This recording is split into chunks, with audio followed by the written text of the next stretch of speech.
Another Dooley Noted podcast comes to you from the Coach's Podcast Room at Spurrier's Gridiron Grill in Celebration Point.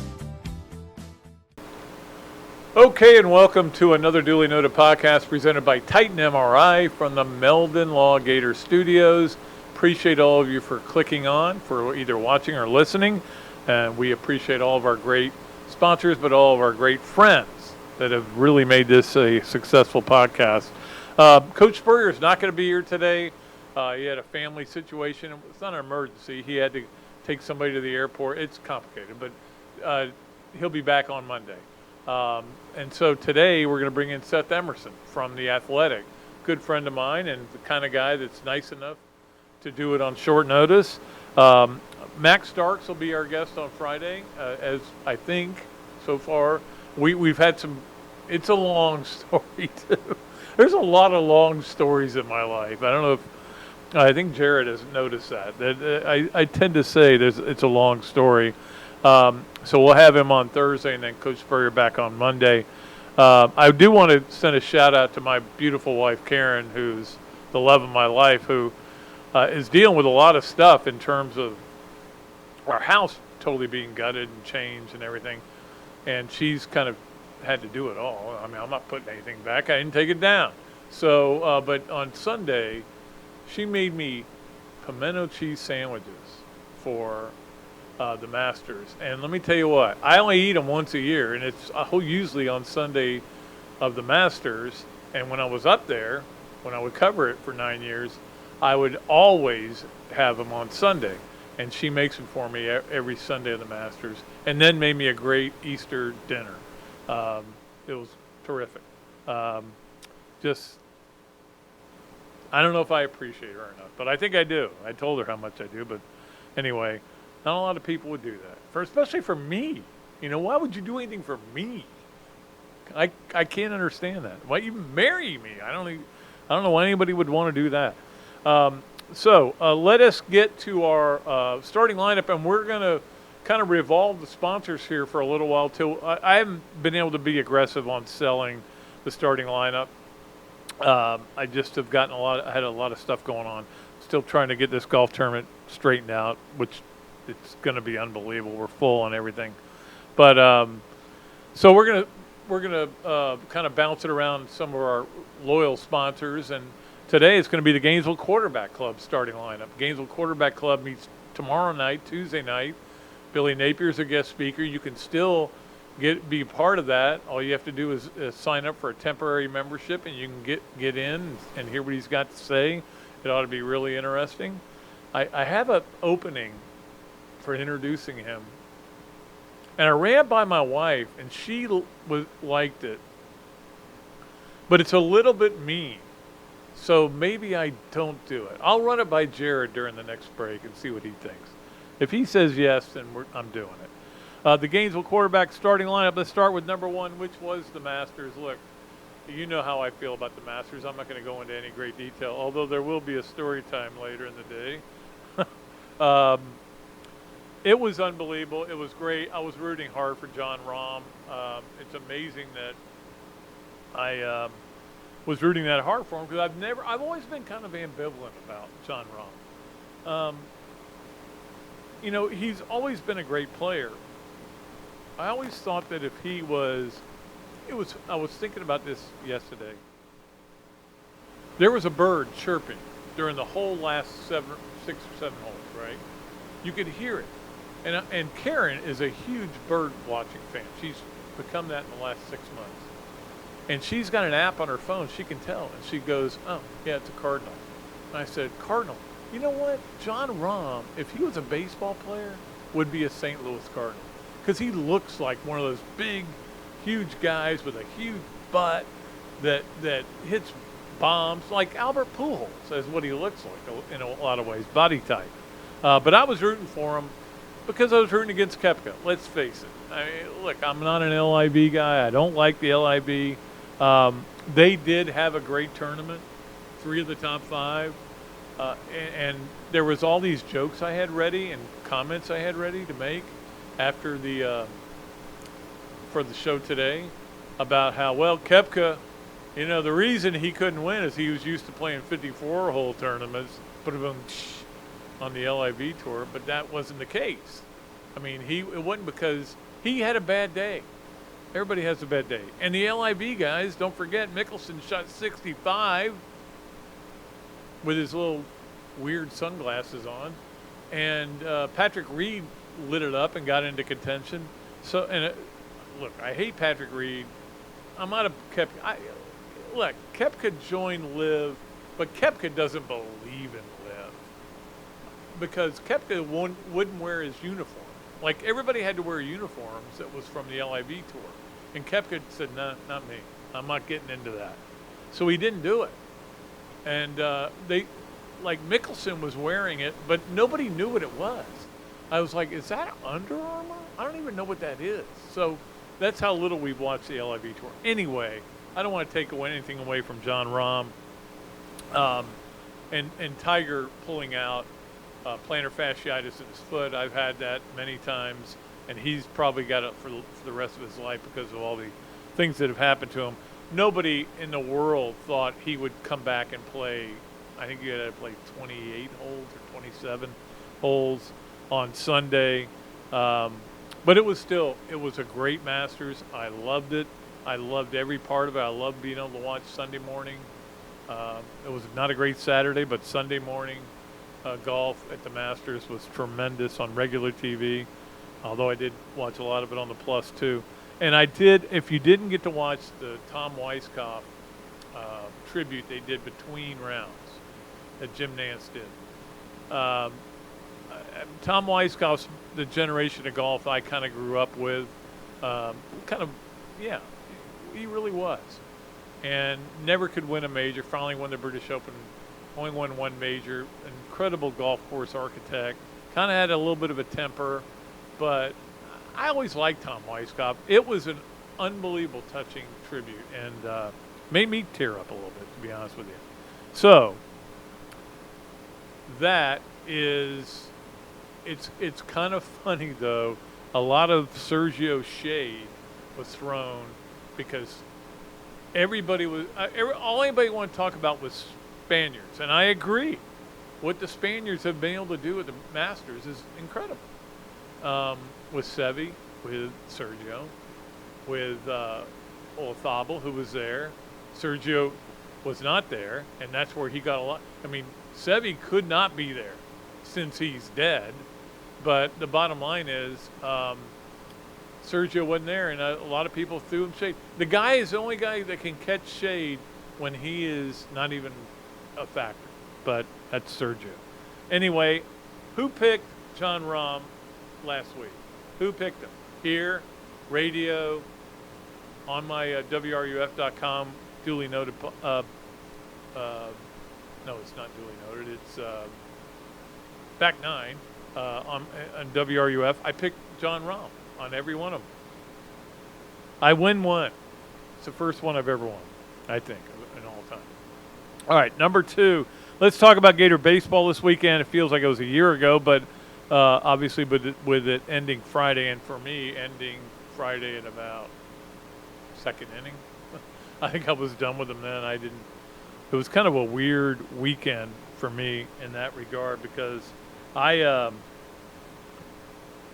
was ready for a great Saturday with baseball, softball, and the Masters. Masters got rained out. Softball and baseball fell way behind early.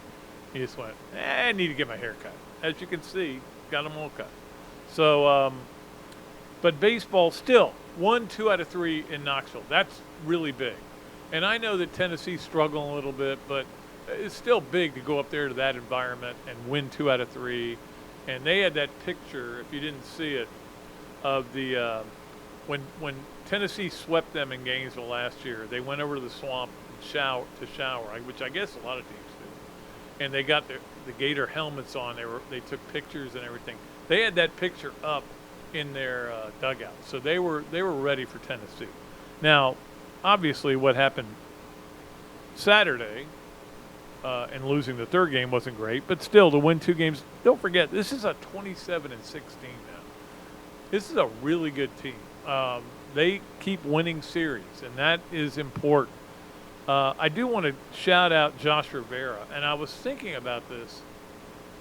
Is this the next Joakim Noah? And the reason I said that was because Joakim Noah made the biggest jump I've ever seen. But no, I went, no. Josh Rivera is a 3-year starter. Now he's a 4-year starter. He made the jump from his junior to senior year. And it's been impressive, and I laud him for it. I got to be honest with you, I wasn't a big fan. Just seemed like he never got a big hit. And now he has been unbelievable, and appreciate what Florida was able to do in baseball, knocking off those. Look, I've got a Notre Dame baseball T-shirt because they beat Tennessee in the super regional last year. So, how I feel about Tennessee baseball. Kind of like the way Jeff feels about Miami baseball. Number 3 on the Gators Gainesville quarterback club starting lineup.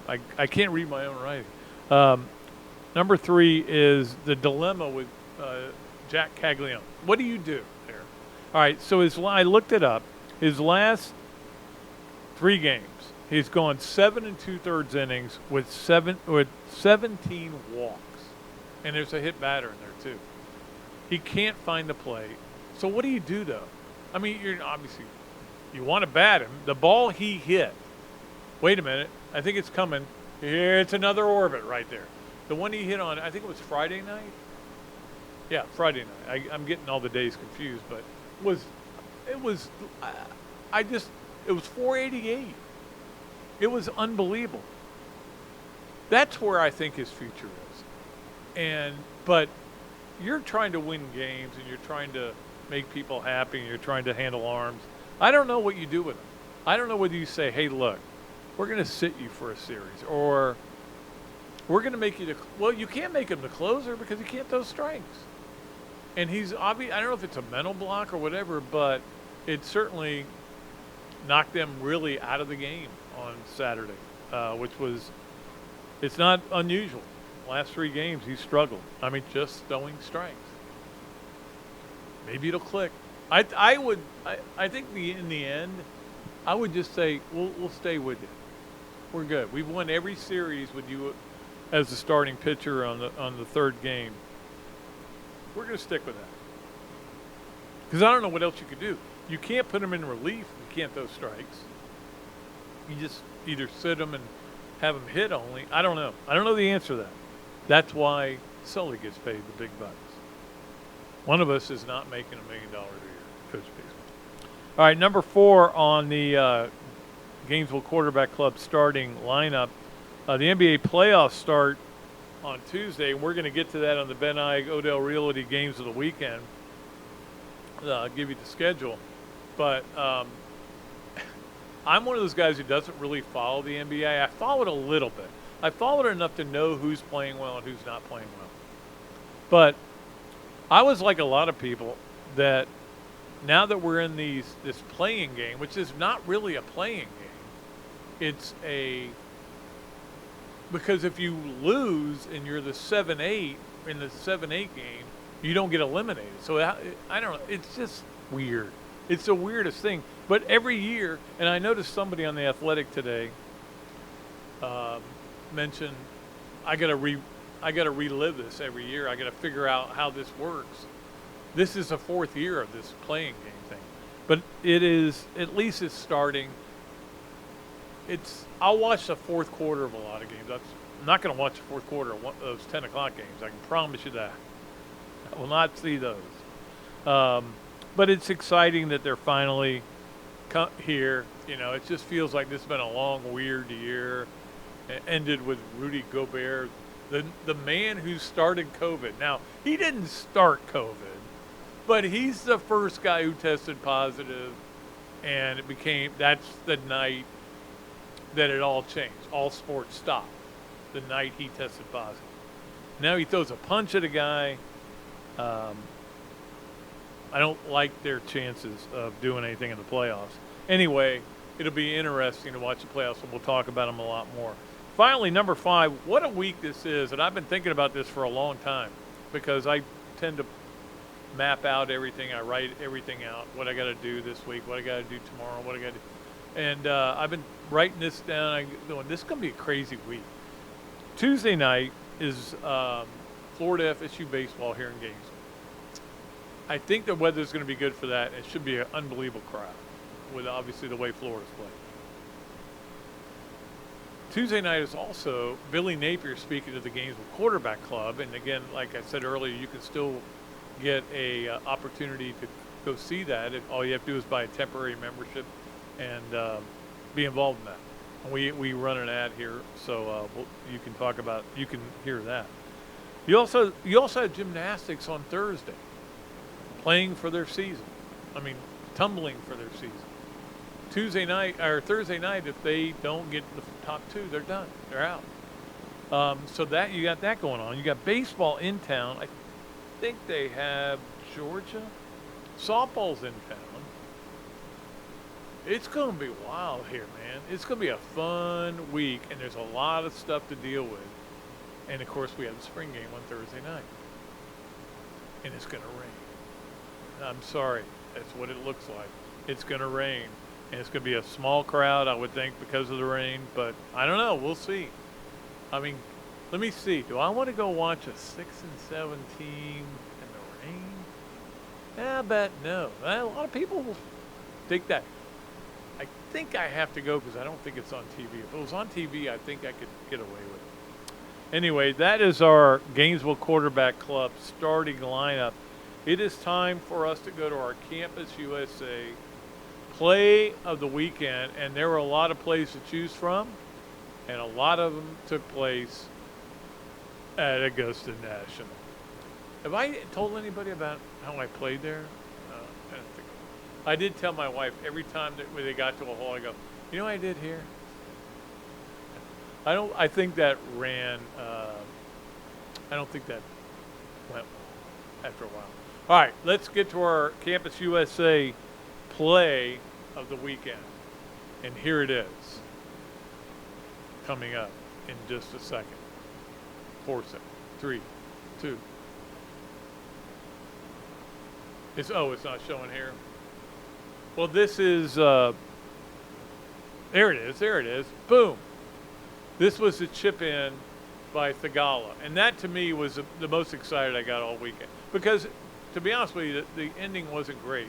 But that was basically the same shot that Tiger made in 2005 to beat Chris DeMarco. But it was a little bit further back. So it was actually the degree of difficulty was tougher. In fact, Tiger said this week that the same shot that he had, he couldn't make now because of the way the green was configured. And I'm like, well, you couldn't make it because you can't walk. Maybe that was part of it. But obviously Thagala, who I tell you what, I love watching that guy play. He is going to be big time. There's no doubt about it. All right, we got to get a break. We'll come back. Seth Emerson from The Athletic will join us. Can't wait to talk to him about SEC football. That's what we're going to concentrate on with him. And I know you guys love talking SEC football. So we'll be back with him. Don't forget Robbie Andreu coming up with Yes, No, Where, Maybe in a little bit as well. This is another Dooley Noted podcast presented by Titan MRI from the Meldon Law Gator Studios. Hello there, everybody. I'm Pat Dooley, of course, from another Dooley Noted podcast. And this is a great Adam Brewer, and he's just opened up a place here, Adam Brewer To Go. What gave you the idea to do this, to have a to-go place like this? We really like the fast concept, being able to get the barbecue. Now we have this new online ordering. So before it was a call ahead carry out, quick service. We have like a curbside kind of a deal where everything's ready to go for you. And then we thought, wow, we have a really great dine-in concept, but how can we make this streamlined for the customer and make it easy and accessible for all parts of town? Adam's Rib Co. To Go. Come on down and enjoy it. Albert, Alberta, I understand you were witnesses to a crash. Can you tell us about the accident?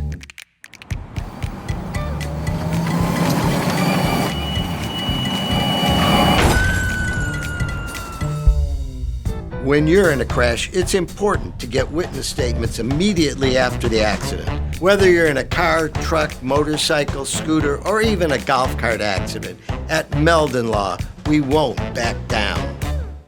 Great food, great atmosphere, a diverse menu, everything made from scratch, plenty of space, and locally owned. These are all the characteristics of a great restaurant, and you can find each and every one of them right here in Gainesville at Ballyhoo Grill. Ballyhoo Grill prepares all of their food fresh every day, from their salad dressing to their award-winning soups. Bring your family and enjoy dinner under the Tim Tebow Tiki Hut while listening to live music. Or if you're running low on time to eat out, they also deliver through Uber Eats, Bite Squad, and Postmates. A Gainesville staple that's been open for over 30 years. Check out Ballyhoo Grill on Facebook or at ballyhoogrill.com. As the oldest Gator booster club in the world, Gainesville Quarterback Club gives you access to elite speakers like coaches, NCAA football insiders, Gator greats, and more, including yours truly. Share your passion for Gator football with hundreds of other members at weekly in-season meetings, home game tailgates, and special events throughout the year. Join the Gainesville Quarterback Club today. Trial membership until April 11th only, featuring Billy Napier and Tommy Townsend. Email the club at membership@quarterbackclub.org. That's membership@quarterbackclub.org, or call me, and I'll let you get to the right people. Things have certainly got a little out of hand lately when it comes to just buying our everyday necessities. Just look at gas, streaming services, and heck, even chicken wings. Well, there is one necessity that shouldn't cost a ton: taking care of yourself and helping fix all the aches and pains in life, and the fine folks at Titan MRI agree. With costs a fraction of what you'd pay at a hospital, you'll not only save money, you'll be taken care of by staff with over 20 years experience. So when you need an MRI, call Titan first, and you can go where your doctors send their families. Now offering CAT scans. Hey dads and kids, join head coach Billy Napier at the Gainesville All-Pro Dad Experience, Saturday, April 22nd at 9 a.m. at the University of Florida Sanders Practice Facility and Fields. Learn fatherhood tips and participate in activities with your kids while rotating through stations on the field. It's only $25 per family, so register today at allprodad.com/events. The Gainesville All-Pro Dad Experience is brought to you by the Florida Department of Education, Dairy Council of Florida, and Tyson. All right, welcome back to another duly noted podcast presented by Titan MRI from the Meldon Law Gator Studios. My great pleasure to bring in the great Seth Emerson, who is from The Athletic, and of course I've known him for a long time. Does a great job covering college football. And it looks, Seth, are you actually in a Delta plane, first class? It looks like that. Just looking at you from this angle. I'm on my couch at home. Okay. I wouldn't know anything about first class either. Well, I appreciate you taking the time. I did want to talk to you about college football. Obviously, Florida's spring game coming up. There's spring games going on all over the country. Have you ever walked out of a spring game going, wow, I think differently about this team? God, I mean, I don't know. I'd have to with spring games, isn't it always like you're judging things like quarterbacks, little position battles, that kind of thing. I don't know that you ever I don't know that you ever leave a game saying, wow, this team's going to be better or worse than you thought entering it. Maybe it reinforces some opinions sometimes, but I mean, they're playing each other. Like it's harder to, it's harder to make any judgments off of that kind of thing. Or at least those of us who have been around the block enough to know that you shouldn't make those judgments. Yeah, I remember in one year, 1990, when Shane Matthews all of a sudden lit it up. Spring game was actually played in Jacksonville because Florida was redoing their field. And then that was the last significant spring game of my life, I think. Wow. Was that game. But look, we all know who the best teams are supposed to be, and I don't think anything's going to change. And obviously Georgia, nobody's going to sell them short. I don't think that many people sold them short last year. I think Kirby was just trying to find a rallying cry that he kind of made up. Yeah. But nobody's certainly going to sell them short this year, even with the new quarterback. No, I think it's more also we're not going to let him get away with it. Last year we didn't realize that he was telling the team that, and that people within the team were telling themselves that until you got to the playoff and people started to say this. And after the season at the national championship celebration, Kirby said something about nobody picked us to make the playoff. and everyone was able to pull their receipts and say, hold on, here was my preseason playoff. Like, I had you in it. I mean, some stuff you can use to motivate that's legit. Like, heading into the Tennessee game last year, there were people legitimately picking Tennessee to beat Georgia. It was Las Vegas that had it right. I mean, some of us were also picking Georgia to win the game because, the game was in Athens. But something like that was legitimate, like where you could find people who had picked the other team. But, last year he stretched it a lot.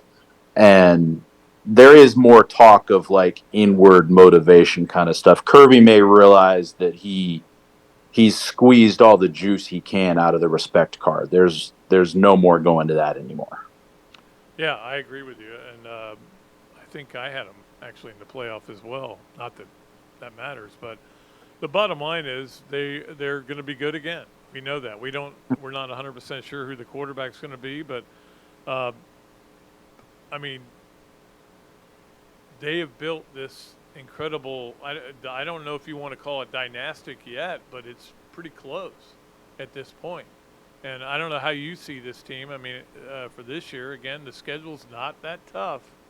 Right. It could easily happen again.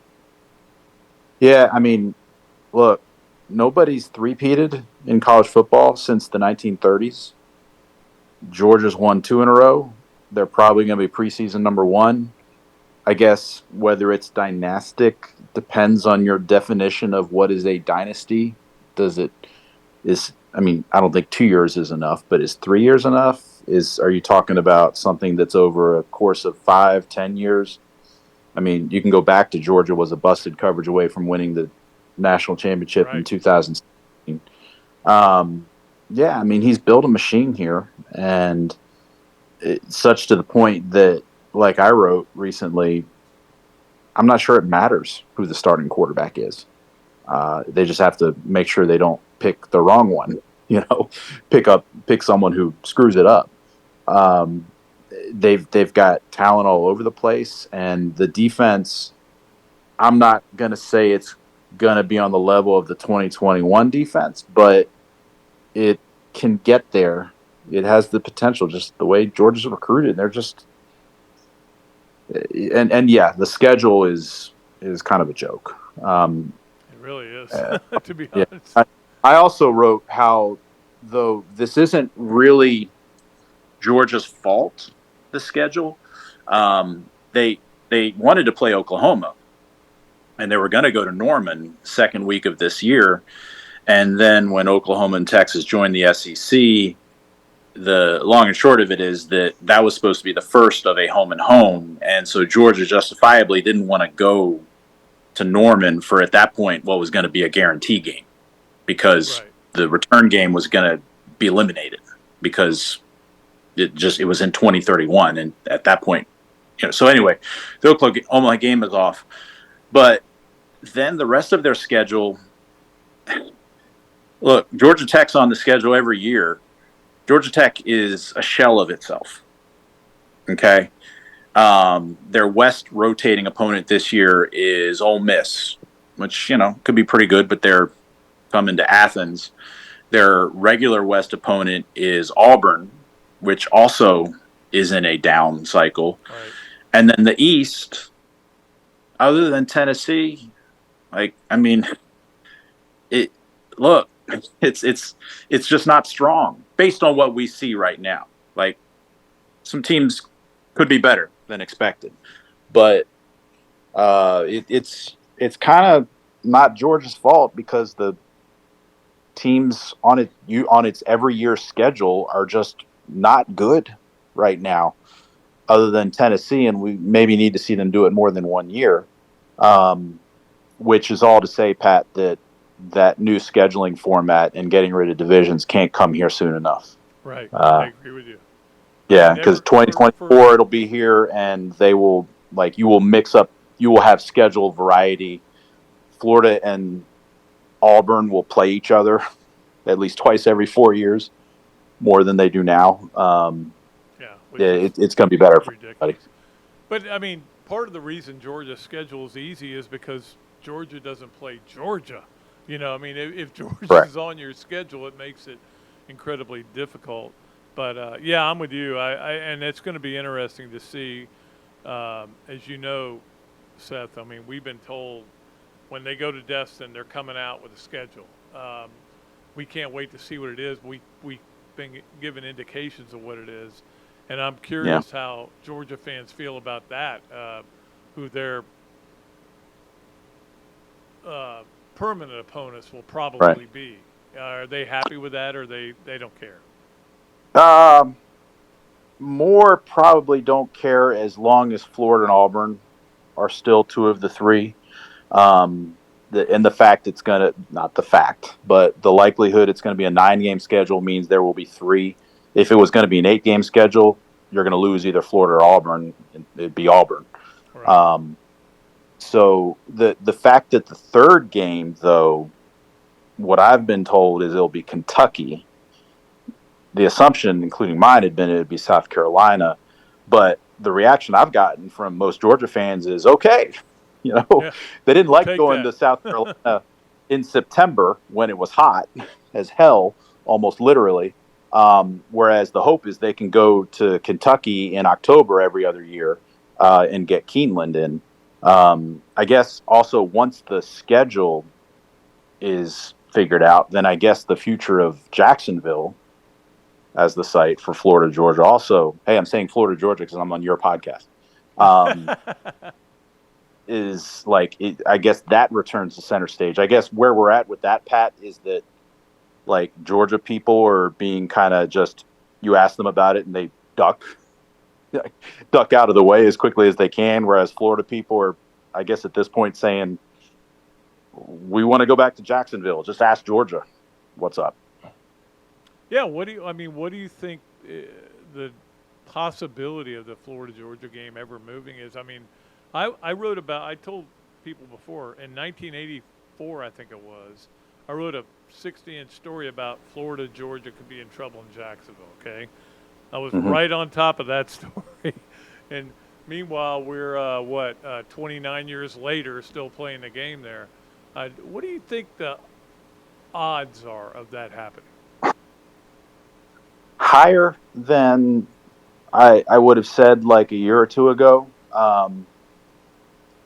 I've stopped getting the comments from the off-the-record comments from Georgia people that I used to.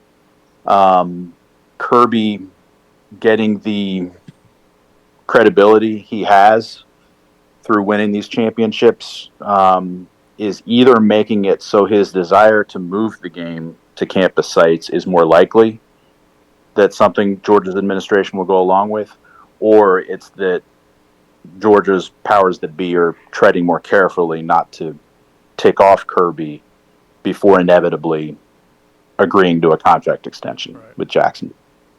And I honestly don't have a good read on which it is. I'll be totally honest with you. Yeah, I mean, I think and I know Florida feels this way, you've got to have some leverage going into those talks. So it's got to be a threat of moving at the very least. But there's a lot of money. Yeah, there's a lot of money leaving on the table, honestly, with that deal. Like, there's a lot of room for Jacksonville to go. Well, I do know that my friend Rick Clarkson is part of the negotiations for a deal to have naming rights for that game, and that would be a huge influx of cash if they called it the AT&T Florida Georgia game or the whatever they want to call it. So that'd be interesting. Let me switch over to the West here while I have you, Seth. I always talk about summer loving, and summer loving comes, and it tends to come at LSU a lot. I think it's going to come full blown this year. I would not be surprised if at SEC Media Days, LSU's picked over Alabama to win the West. I hadn't thought about it much, and I say this as someone who saw LSU last year because of Georgia meeting them in the SEC championship and not Alabama. LSU's bringing back its quarterback, and Alabama's not. So there's something to be said for that. You've got the year 2 effect for Brian Kelly, even though year 1 was pretty good. So I could see it. does that say more about Alabama than it does LSU? I mean, Alabama would be looking at, I mean, they would be looking at a third year without winning the national championship. God forbid. But there would be a lot of questions about has Alabama's dynasty ended? Again, we'd have to get back to what's the definition of a dynasty. But Right. On the other hand, look at the national recruiting rankings over the last few years. Alabama didn't slip there. So it's hard to make that prediction, but maybe just because of LSU at the quarterback position, you should believe it. Yeah, it's going to be interesting. Obviously, with the SEC, I think it's either LSU and Alabama, and of course, we all know Georgia's going to be picked number one on the East side. Not that the ranking that matters what we pick, because we've been wrong, but we've been right a lot lately. I will say that. The media boys. Last thing for you. You look at this situation that's going on down here, back-to-back 6 and 7 seasons. I know you, as somebody who's covered the SEC for a long time, probably didn't think that was capable of Florida doing that, but now all of a sudden they've had all these 4 losing seasons in the last 10 years, I think it is. What's your take on Florida, and how do they get this turned around? You know, I thought Dan Mullen was the right hire. I think a lot of people did. I didn't realize that Dan, as good an X's and O's guy as he was, would think he could recruit the same way he did at Mississippi State, essentially. Billy Napier obviously cares a lot about recruiting. He comes from the Alabama or the Nick Saban coaching tree and everything, and he's done it that way. And so you figure he'll recruit well, and you figure you look at the Sun Belt experience and say, well, he did win as a head coach there. Does it translate to the SEC? You wonder, though, whether at some point is Florida just going to have to go the Brian Kelly route, that type route where they're going to, and this isn't to throw, shade at Billy Napier right away. I think he's still got a chance to win there. I was impressed with him, honestly, like in person. But as a head coach, you've 6 and 7 is 6 and 7. Although Kirby went 7 and 5 his first year. But look, Florida will still be the type of school that if push comes to shove, they can do that. They can go write a big check and get a big name coach if they need to do that. More likely, it seems like you're seeing the things out of Billy Napier that you need to see out of a big time program now, or at least to get a program to be elite. Hiring all the staff, really putting the emphasis on recruiting. They've got to get that collective NIL situation together. Yeah, definitely. You haven't seen something like that happen at Alabama and Georgia. No. But the passion is there, the tradition is there, the history is there. It just feels like it'll come together at some point. Florida and Georgia, by the way, when we talk about divisions going away, Georgia has, and I think Florida has too, some years benefited by playing in the East. Okay. That's been an easier division over time than the West. You have one team you got to beat. Yeah. No longer. It's going to be one division, which, as I think someone has pointed out, that means there's no divisions. So when Greg Sankey says one division format, I've told him this. I'm like, that means one division, no divisions. It's called the you're not dividing. Yeah. But what that means is you've got to, you don't have to win the SEC anymore to make the playoff. You probably just top 3. Some years top 4 if you did well enough. But it's going to be harder. You're not going to play Vanderbilt every year. You're not going to play Missouri every year, Kentucky, South Carolina. And some people's schedules it will be every year, and a lot of years those teams might be very good, but you don't have that, like you said, you had to get past one team basically every year if you're Florida or Georgia. No more.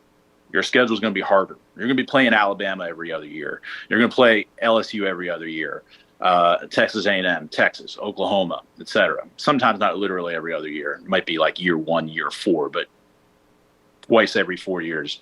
And that's going to make everybody's schedule harder, and it's going to make it easier for a Florida, if it doesn't get its act together sooner, to all of a sudden fall into the mid-tier of the entire SEC.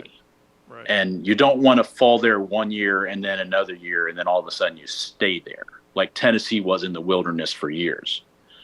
So my macro big picture thing on Florida is they need to get it together, and they can get it together, but they should do it soon.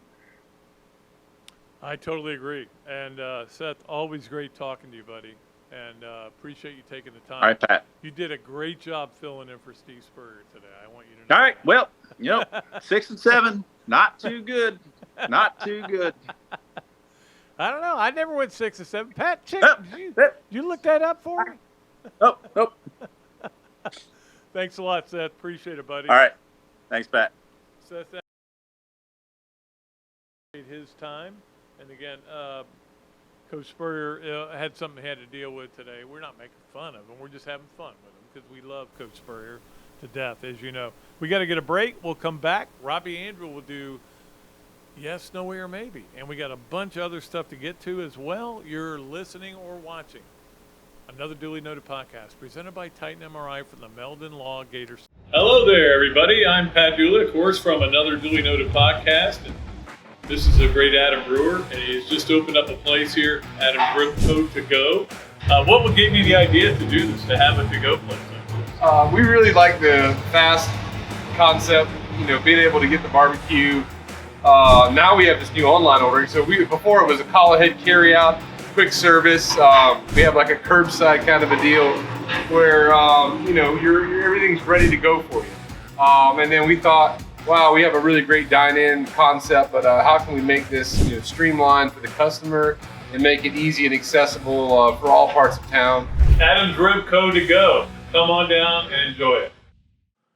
Another Duly Noted podcast comes to you from the Coach's Podcast Room at Spurrier's Gridiron Grill and Celebration Point. You can watch and listen to us on Facebook and YouTube for every podcast that we do on Mondays and Fridays at 2 o'clock. Listen to the podcast whenever on Apple Podcasts, Spotify, Google Podcasts, Overcast, any of the other 39 platforms where you can find this podcast or your favorite podcast. Remember to like, follow, and subscribe. If you have any questions or comments, leave them in the comments section below or call me if you want to do some advertising at 352-317-3444.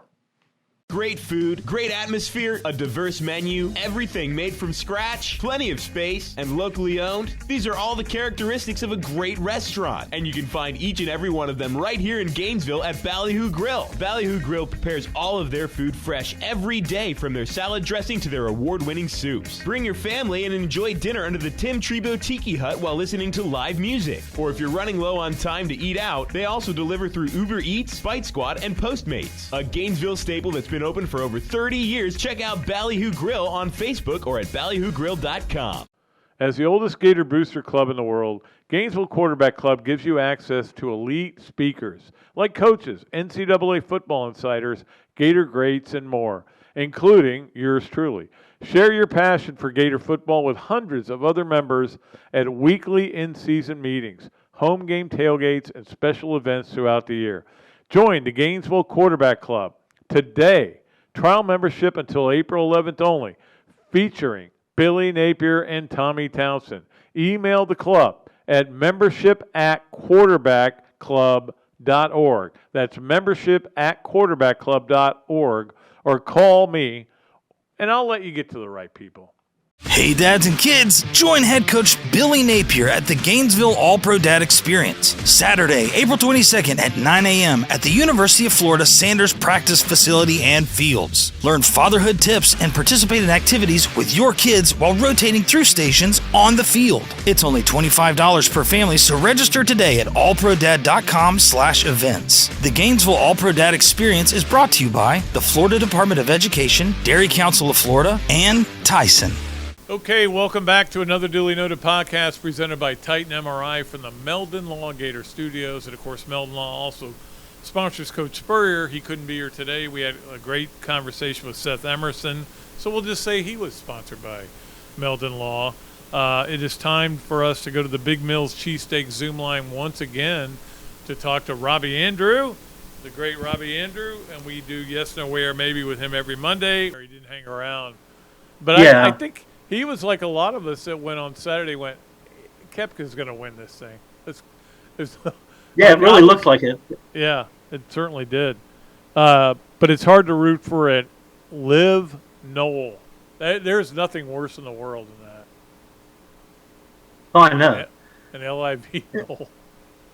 Yeah, and Pat, my thought on Kipke is that, I know that Mickelson had a great final round, but he had no pressure going out like Kipke did. Yeah. And Kipke being in Liv, as he had been in any situation even close to what he was in Sunday, and look how he responded. He didn't play well at all. So I think going to Liv has kind of weakened him in that regard for tournament toughness. I thought somebody put it really well that he, in a way, he kind of played it the right way because all he cares about are the majors. He doesn't care about playing that's true. tournaments. That's true. But I think with Mickelson, I think you hit it right. Again, he's played in 100 majors. He's played in 30 Masters or whatever, and he's won it there, 3 times. So he knows that course. He plays that course well, and he had no pressure. So yeah, zero pressure, Pat, going out early, and no one think you got to have a chance to win. So right. He got to relax and play a great round of golf. He and Speed both. Yeah, number 2 on the Yes, Nowhere, Maybe, brought to you by Big Mills Cheesesteak. The Braves have lost 3 in a row to the Padres, and I am panicking. Pat? Yeah. I lost you. Okay. The Braves have lost 3 in a row. That's what last I heard. I'm panicking. No way. I am. No way you should be terrible panicking against the Pat. Padres. It's so early in the year, and the Braves have maybe the best team in baseball. And I think that's going to prove out over the course of a long season. So, no, you shouldn't panic, Pat. You should just relax and maybe take a day off from baseball, and then things will get back to normal before you know it. And they'll be winning games again. Are you panicking the question over now the is, Twins? the question now is, will the Rays ever lose a game? Well, I was going to talk about that a little bit later, but yeah, you're right. I mean, it's unbelievable what they're doing. Finally, number 3 on Yes, Nowhere, Maybe, brought to you by Big Mills Cheesesteak. Robbie, the Blue wins the spring game. I'll say maybe, Pat. There's a 50-50 chance. So, yeah, I'm going to say maybe with the Blue and maybe with the Orange. So we'll see. But I'm looking forward to the game, Pat. I know we'll take probably not a whole lot from it, but I'm just looking forward to, seeing how the quarterbacks do and see how some of these new transfers look and check out the running backs because those guys are going to be really good this year. Yeah, I read a really good Andy Staples story about the offensive line and about how they're trying to stay at that level. But we're not going to be able to tell anything from this game. Let's face it. They're going to be really big up front, that's for sure. Well, here's the thing. In a game like this, if Florida quarterbacks look good, that's bad because that means the secondary still sucks. Yeah, and you don't want that. If Florida's secondary looks great, that's bad because that means the quarterbacks aren't getting the job done. So, yeah, I haven't been to anything, Pat, but from what I've read and heard, it sounds like both the receivers and the secondary have both, had their moments. So that's a good thing. Yep, absolutely. All right, Robbie, we appreciate you joining us again Pat. On Yes, Nowhere, Maybe, as you do every Monday. We appreciate it. Okay, and don't panic, Pat. The Braves will be fine. All right, thank you.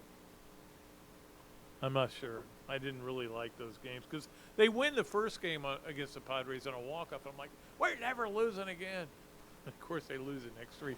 But I think they almost got run rules They don't have run rules in Major League Baseball. Anyway, it is time to get to our Adams Ribco to Go Gator of the Week. And our Gator of the Week, because we don't talk enough about lacrosse. Lacrosse is 9-3 and ranked 9th in the country. We never bring them up because they're not in the conference that we are used to dealing with, which is the SEC. So we don't bring them up a lot. I love Mandy O'Leary. She does a great job over there. But our Gator of the Week is Emily Heller. Emily Heller had career high 5 goals. They beat Temple this weekend, and that was another win for them. And she is doing really well. I mean, they've got one real stud, Pinto, I think is her name. But Emily Heller having a big day with 5 goals, a career high. So she's our Gator of the Week, and she had to fight off a lot of people to get that. So I'm sure she's very proud. And right now somewhere, Emily is sitting there going, I finally made it. I've been the Adams Ribco to Go Gator of the Weekend. Adams Ribco to Go. We hit it hard Friday night. It was unbelievable. Always is. Let us get to the Ben Eige Odell Realty Games of the Weekend. Games of the Week, I'm sorry. I said weekend. I wrote down weekend, which is why I said weekend. It's not weekend, it's week. The Ben Eige Odell Realty Games of the Week. And you can go on Ben Eige Odell Realty /Gators, I think it is, to read his stuff. We'll have a house of the week, and all those houses that he keeps bringing up. I just always want to go, I'll buy it. Oh, I don't have the money. Oh, I'll buy it though. So we got a lot of games, a lot. This is going to be an incredible week. We got a lot of games just to get to. Tuesday, NBA playoffs start, even if they're not really the playoffs, but they're still starting. Atlanta at Miami is a 7:30 game on TNT, and then Minnesota at the Lakers, 10 o'clock. Don't stay up. The Lakers are going to win that game. Minnesota's a mess. The Lakers are playing well now, which I don't like. People are talking about, can they make a run? That's at 10. And then Wednesday, Chicago at Toronto, Billy Donovan. We always watch, I'll flip on a Chicago game going, hey, Billy's team. And I go, Billy, I see him twice in the game. Chicago at Toronto and Oklahoma City at New Orleans is the second game. Those are ESPN games. So that is the Tuesday, Wednesday schedule on those games. And again, it's so weird because if you lose, if you're a 7-8, you still can play another game. So it's not even, it's just weird. I talked about it already. Also, Gator Baseball Tuesday against Florida State. As far as I can tell, it's only on the Plus.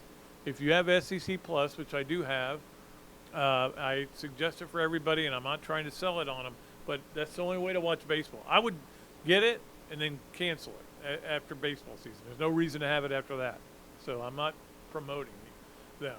But ESPN Plus is where the Florida FSU game will be Tuesday night at 6 o'clock game, too. Early game. So we'll actually be cutting it short on radio on that day. And then Florida plays Georgia. We'll talk about those games later on this weekend. Softball plays UNF at 6 o'clock on Wednesday. That's on the Plus, I believe, as well. And then they have a big weekend series at home as well on softball. And then Thursday, gymnastics, 3 o'clock. So you probably got to watch it on your computer and just not let your boss know you're watching it. If you're into gymnastics, I am. I'll be watching it 3 o'clock. ESPN 2 on Thursday. California, we saw last week. Denver and LSU, and two of the four make it to the finals. Got to finish in the top 2. I mean, it's going to be hard. I don't know where Trinity Thomas is. I haven't heard the story yet, whether she's healthy or not. But that's the way it is. So that's our Ben Eige Odell Realty Games of the Week. Appreciate Ben Eige. Leonardo's and Millhopper Quick Picks. A lot of you picked the Lakers, so a lot of you qualified. Another chance to qualify. Probably make a pull next Friday. Yeah, definitely next Friday. How about that? So our Leonardo's and Millhopper Quick Picks. Florida State at Florida here in Gainesville. Weather should be good for that game. And then the weather comes in. So I think the weather will be fine for that. So they'll be playing FSU at Florida. Very simple. You either write down Florida State or Florida. If you write down Florida State, I may block you. But I'm just kidding. You want to pick Florida State? Go ahead. Oh, Sully's kind of over. All right, let's get to the Hesser and Kipke three things. And, of course, Hesser and Kipke is a Gainesville law firm specializing in the areas of workers' compensation and family law. Ken and Jennifer take great pride in their one-to-one focus on each and every client they represent. Ken is board certified in workers' compensation law by the Florida Bar, while Jennifer possesses extensive jury trial experience with a nearly 20-year background as a prosecutor. Don't believe me? Well, check out their more than 55 five-star reviews. Or better yet, give them a call at 352-339-9920, Hesser and Kipke. We appreciate them. Number one, Odell Beckham going to the Ravens, not to the Jets, which a lot of people thought he might do and play with Aaron Rodgers. Was he going to play with Lamar Jackson, or did he just get a better deal? Maybe this is the way to say to Lamar, hey, we're trying to build a team. We're trying to build offensive weapons for you. That's going to be interesting to see whether that is part of it. Are they wooing Lamar with this? Odell Beckham's a great player. I don't know how good he's going to be after that torn ACL. I know his workouts have been fine. We'll see. But certainly interesting. I don't think a lot of us saw that coming, him going to the Ravens. Number two on Hesser and Kipke, three things. The Rays are not only 9-0. I didn't know this stat. I haven't paid that much attention to the Rays this year. I only care about one baseball team. That's the Braves. But they're 9-0, which is an unbelievable start. I remember when that year the Braves went 13-0 to start. It was unbelievable. The Rays have outscored their opponents 75-18. What? 75-18. That is total dominance. The run differentials aren't supposed to be like that 40 games into the season, let alone 9 games into the season. So give them credit. And they're healthy. That's the biggest thing. I read a story about them today, and they're really good. And they are what they are. And everybody better deal with it over in that league, over in that other league. Finally, number three, I did want to bring this up, and it's with a lot of pain. My friend, Buddy Stevens, was in an accident a couple weeks ago. I don't even know how long ago it was, to be honest with you. A week ago, maybe, over in St. Augustine at Crescent Beach. Pickup truck hit him on his bike. And he's in really bad shape, and he's at Shands right now. And I just want to send out every positive thought you can possibly send to Buddy. One of the greatest people in the world. Invented the robots for practice. That became a big story. But just a great guy. Was a Florida assistant coach for a long time with Coach Spurrier. Coach Spurrier and I did talk about him a little bit yesterday, and it's really depressing. I don't want to get into any detail. I will just tell you to, if you believe in prayer, send your prayers. If you just believe in positive thoughts, send your positive thoughts. Whatever you believe in, try to get them to Buddy and Kirsten, let me tell you about Buddy and Kirsten Stevens. Almost said Stevens. When Kelsey was born, we get a package in the mail like 3 or 4 days after she's born. And it's a beautiful pillow with Kelsey's name on it. Oh my God. Who would it? This must be from a nephew or mom or dad or whatever. No, it's from them. It's from Buddy and Kirsten Stevens. Out of nowhere. And we're like, God, what great people these are. They cared that much about it.